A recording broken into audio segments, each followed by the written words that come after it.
ne leen jox leen réponse boobu. ngeen mën a comprendre lan moo tax ñëw fi peut-être d'ici la semaine prochaine incha allah dina dellu si waat alors Arona. su ma jógee ci point boobu noonu damay daal di rebondiraat. ci ki nga xamante ni moom mooy l'ancien président de la République du Sénégal muy Macky Sall.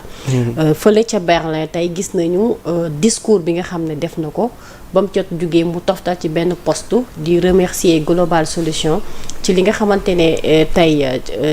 honoré nañ ko waaye aussi permettre ko muy continuer li nga xamante ne moom mooy mission am ci li nga xam ne mooy la paix dans le monde la sécurité. ci li nga xamante ne moo jëm ci Afrique ak li ko wër ba ci au niveau international. parce que boo xoolee nomination yooyu noonu yëpp président Macky Sall di jot daf ci am benn lancé bu mu toll daf ci am benn rythme bu mu ne daf ci am benn adresse buñ ko jox dafa am ñu muy liggéeyal dafa am mission bu mu nekk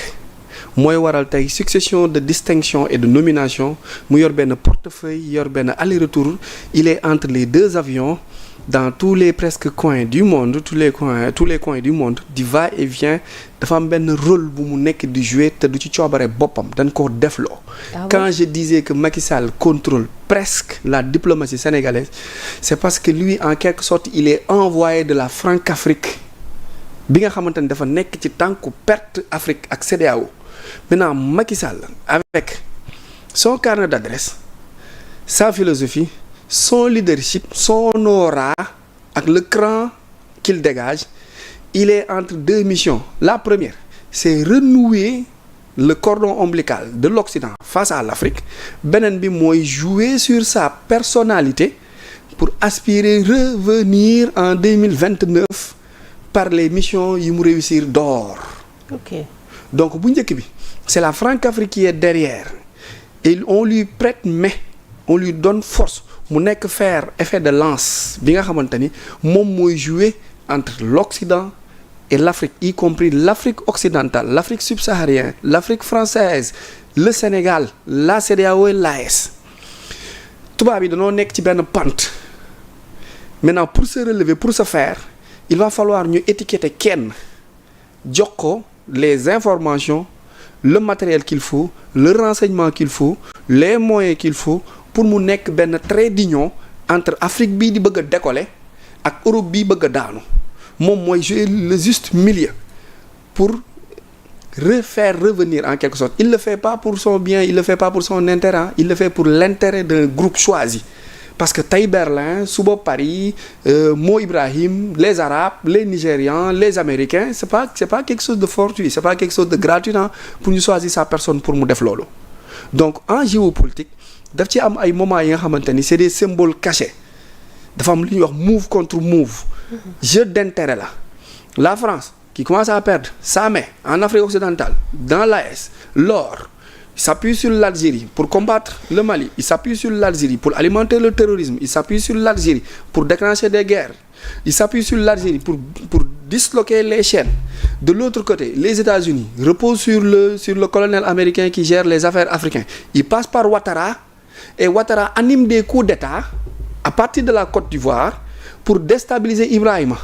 Traoré et si Ibrahima tombe c'est plus facile pour faire tomber le Malien Assimi et plus facile pour faire tomber le Nigérien Traoré donc d'une part d'autre part Macky joue le relais et ce relais-là c'est la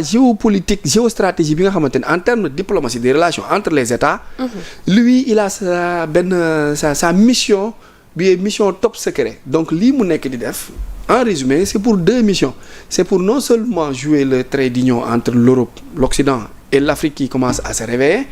muy leen di def nii pour yëkkati ñee beneen bi mooy jouer le sapeur-pompier jouer la grande mission le grand sauveur celui qui avait réussi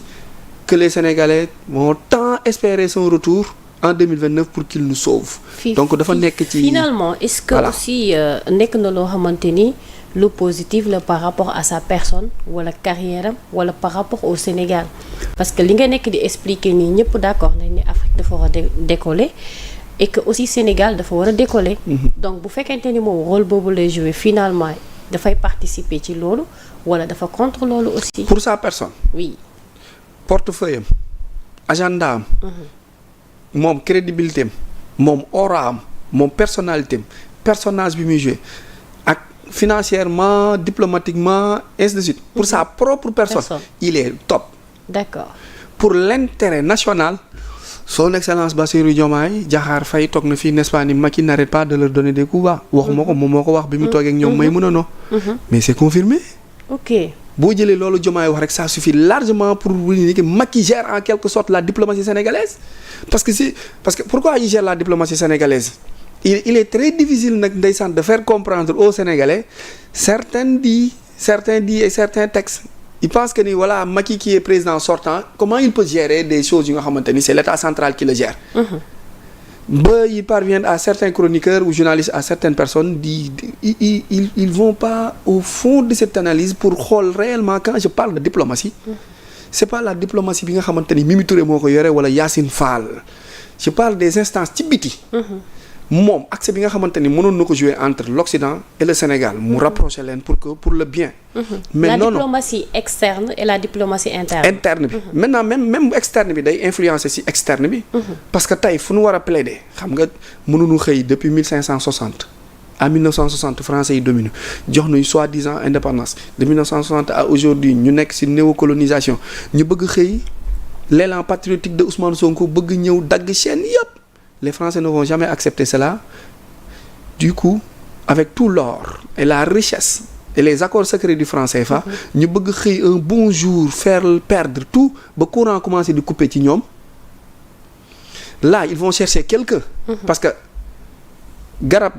soo ko bëggee daaneel moroomu garabam ngay utiliser. Parce que c'est meñ kase weñ bi kase mënul daaneel garab gi. Il te faut un bois. Pour nga mën a daaneel garab bi donc il avec S ils vont prendre quelqu'un parmi nous. pour mu jouer rôle bi nga xamante ni Blaise Diagne joué woon na ko. dinaa ñëwaat ci loolu parce que bëgguma nga dugg carrément ci géopolitique bi donc dama bëgg ñu épuiser question d'actualité yi fii au Sénégal d'abord. donc su ma jógee ci point boobu bëgg naa ñu avancer un peu par rapport ak mise en accusation des ministres yi nga xamante ne. Le 8 incha allah la ñu nar a dem plénière muy 5 ministres yoo xam ne ay anciens dignitaires lañu ñu bokkoon ci régime bi fi jógee donc mën nañu wax ne la reddition des comptes mu ngi évoluer di am ay rebondissement mu bëgg nga taxaw foofu laataa ñuy terminer ak l'affaire Tabaski Ngom parce que amaan na rebondissement ba ñu lever immunité parlementaire u Moustapha Diop et que aussi déglu nañ ko dans le fond du dossier depuis démb. Je dis que Dieu choisit les moments qu'il faut avec des hommes qu'il faut pour des missions gis nga Ousmane Sonko ko jar a ñaanal la quoi parce que moom il vient à un moment très précis yàlla na ko yàlla jàppale ci mission bii mu nekk di def nii c'est très rare laay tudd turam su ma toogee ak yooyu noonu parce que voilà je me suis dit que ni quand je parle pour tout le monde waruma di seppi ay nit di leen gënale. mais yàlla na ko yàlla jàppale ci mission bii mu nekk def côté trésor. Sénégal buntu yi xaalis doon jaar yëpp sénégalais yi di roñ di def seen poste di gas di suul seen tool yi ak seen kër yi di yëpp ci ay avion di yóbbu ci ay paradis fiscaux ki yëpp il est en train de fermer xoolal am na lu ci tuddoon DAT mooy dépôt à terme xam nga état du Sénégal danaan jël xaalis ci trésor bu mu soxlawul dénk ko benn banque. gars yi ñu ne wolof. acca waaw del privilégié wolof bu gën a leer waaw. dénk ko benn banque. comme état du Sénégal jël 100 milliards. ci benn taux 8% dénk ko benn banque. bàyyi ko foofu noonu c'est ay DAT la mooy dépôt à terme yi nga xamante ni pour am xaalis état bi danaan def loolu mais pour yokk banque bi aussi doole. pour que mu dénk ko foofu benn 2 ans wala 3 ans après mu ñëw récupérer waat plus bénéfice boobu noonu pour injecter ko ci état ci fonctionnement état bi ni état di doxee. daf ci am ñu nga xamante ni bu terme bi jotee des gens bu terme bi jotee dañ daan dem récupérer waat xaalis boobu noonu def ko ci seen i gafagaat def ko seen i poche. nan la ñuy defee nan la ñuy accuser nit mu dem génnee ay 100 millions 200 millions dem di fay kon ñaata la dencoon da nga mës a dégg enseignant wala militaire bu nga xamante ni dañ ko accuser mu dem génnee 100 millions teg ci table wala docteur. kan moo leen gën a digne. ban métier moo gën a digne métier enseignant le médecin wala le militaire le soldat te pourtant ñooñu mosoo si dégg ñu jàpp ci kenn ba mu teg ci taal bi 100 millions. pourquoi ay impôts ngay dégg ay domaine ak ay yenn ki nga xamante ni si ay ministère wala ay direction wala ay DAGE wala ay député wala ñi nekkoon ci ay poste ngay dégg ñuy génnee yenn fortune yi teg ci taal bi pourquoi bu fekkee li lay accusé du dëgg lan nga mën a yëkkati xaalis bu toll noonu teg pour jënd sa liberté c'est où était cet argent là pendant ce temps où les Sénégalais souffraient donc moom il est en train de fermer les niches yi doon xaalis bi doon jaar di rëcc di dem mi ngi koy tëj donc li ñu koy ñaanal mu yeggale mission boobu noonu lii nii ñu nekk di def nii Sénégalais yee ko demandé woon Sénégalais yi ñoo ñëwoon nañ def reddition des comptes. mais est-ce que looloo tax aussi dëkk bi dëgër parce que ñoom argument boobu la ñuy wax. waaw mais c'est normal mu dëgër c'est normal xamul tax muy dëgër Sénégalais nee na xaalis kenn du ko liggéey. dañ koy lijjanti waaw bu fekkee dañ koy lijjanti bu fekkee doo liggéey kon ça veut dire que Sénégalais yi fainéant nañ ko wax d'accord là le Sénégalais il est fainéant ou il n'est pas fainéant